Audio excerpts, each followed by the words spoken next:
Addo News Media nagula saaxiib baraheena bulshada.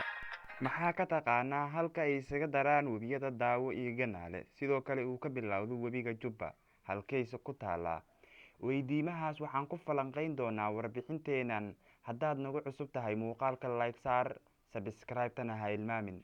Mar kale soo dhawaada saxaabta aan hawada ku saaxiibnayow. Halka idiin muuqata waa isku daraha.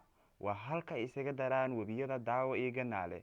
Waa goob aad u qurxoon, indhaha soo jiidanaysa, taariikhi ah, waxayna ku taalaa xadka wadamada Soomaaliya iyo Itoobiya. Sidoo kale waa goob u dhaxaysa degmooyinka Dolo Ado, gobolka Liibaan, dowladdeegaanka Soomaalida Itoobiya, iyo degmada Dolow Soomaaliya ee gobolka Gado.